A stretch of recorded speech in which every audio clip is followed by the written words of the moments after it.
Hey there, all of the YouTube supporters of the JNL 58 project. I wish I had some video of 58 running to share, but every time we fire it up to run, I've got a million things to do and I don't even pick up the camera. So there have been a few others that have taken video. One fella did some drone footage and a couple others did videos they put on YouTube. Try to link those so that you can see the locomotive running.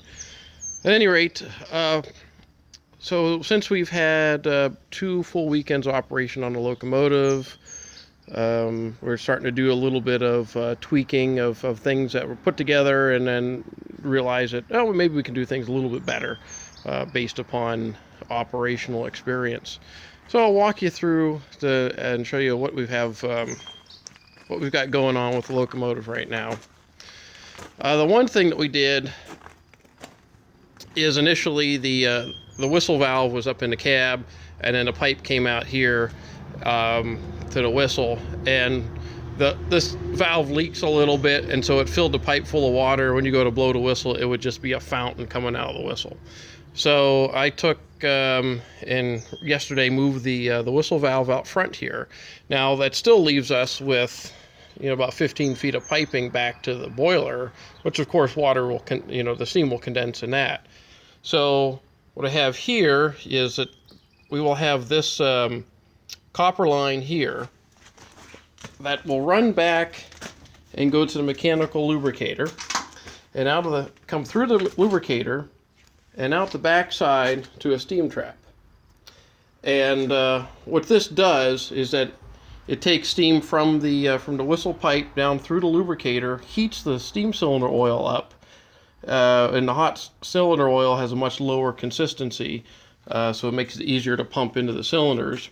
And then the steam trap mainly just blows out the condensation. So it's like a spitter valve on a diesel locomotive. Every once in a while it'll go psh, psh, and it'll blow out a little bit of water. So what that basically does is keeps the whistle pipe, the 1-inch pipe going to the whistle, full of hot steam and free of condensation. So when we pull the whistle lever into future, the whistle will blow without a lot of water.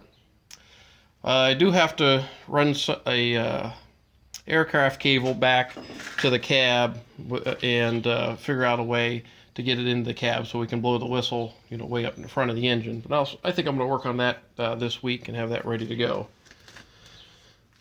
One other thing that I did is changed out the packing here with a Teflon packing impregnated with graphite. They call it 100% GFO.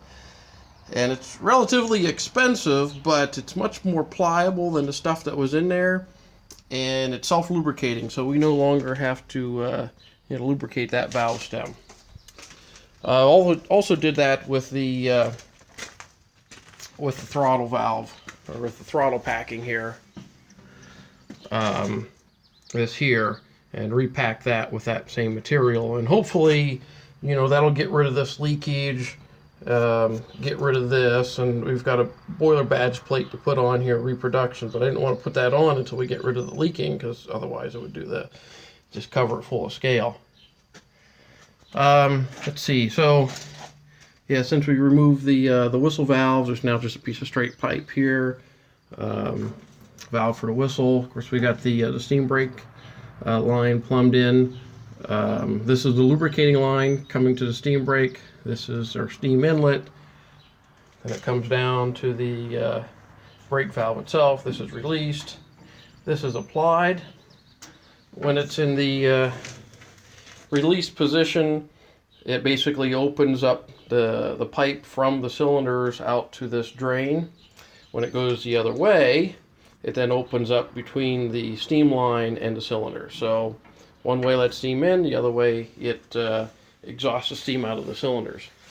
Once the steam brakes get warmed up, they actually work quite well, and they're almost instantaneous in application. It's actually a little bit too fast because we had I'll show you here. We had a cast iron brake shoe on here, and it applied so fast that after just one day of operation, it just busted the shoe all up.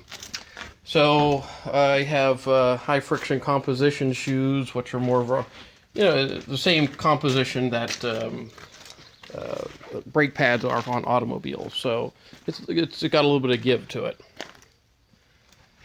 Let's see, what do we got going on over here?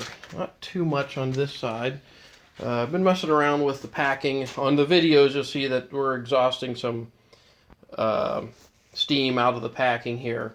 Well, basically, we reuse the old Paxton Mitchell mechanical packing, and it's not the best. And basically, at the end of the year, those are going to come out, and new mechanical packing will be ordered to put in.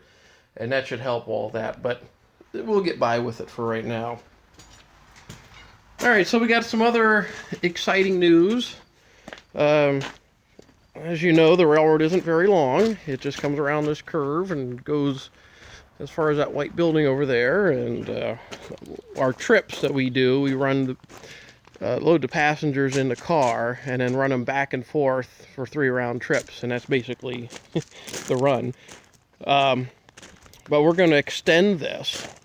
I've made a deal with our neighbor next door to purchase some more property. You see where that tree line is back there? Purchase a 30-foot wide right-of-way, basically from that orange container back about 700 and some feet, way back there where those trees are. And we're going to extend the railroad back into there. So that'll give us another 800 feet or so of operating space. We're going to call that the Eastern Branch. There'll be a switch that's going to come off just on this side of the house track switch. It'll come on the other side of this crossing signal, and then it'll start climbing the hill. Of course, we'll have to do a lot of earthwork. We're going to move that container out of the way and then go up the hill. I think we'll probably have a passing siding back there somewhere, and we may have some other things going on, but that will make the ride about 3 times longer than it currently is. And then we can make one, when a visitor comes in, we can back up, throw the switch, and then head up the hill. The nice thing is the locomotive will be heading forward, and it'll be going up a rather steep grade on a curve that gives the 58 a chance to actually strut her stuff, and not just just kind of lope around like it does here on this pretty much flat track. So we're going to get started on that probably later this summer into the fall, do a lot of land clearing over the winter. Of course, we got a bunch of stuff to move out of the way, but this summer, basically what we're going to do is running 58 on 1 weekend a month, and we're trying to stick to the first Saturday and Sunday of each month to run the locomotive, run the train, and be open to the public. And we're going to run 3 hours each day from 11 to 2 p.m. And doing the first couple of days running, we found that we did 11 to 4. That was just way too long of a day for people to be in the cab and running the engine back and forth and shoveling coal and all that. So, given that we get here around 7 a.m., we get the thing fired up and then start at 10:30, 11 hauling passengers, and then next thing you know, we're here to 4 o'clock and then we're just dead tired. So we're gonna do 3 hours a day, Saturday and Sunday, first weekend of the month. And as we build more, as we get a larger steam crew, then we could probably expand that. But right now we have limited number of people, so we kind of have to stick with that. So, all right, well, that's basically what we have going on here on the J&L Narrow Gauge Railroad. And hopefully you can make it out here and take a ride behind the 58. Everybody who's been here so far has really enjoyed it, and we certainly enjoy bringing this to you. So hope to see you out here in Youngstown, Ohio at some point. Take care.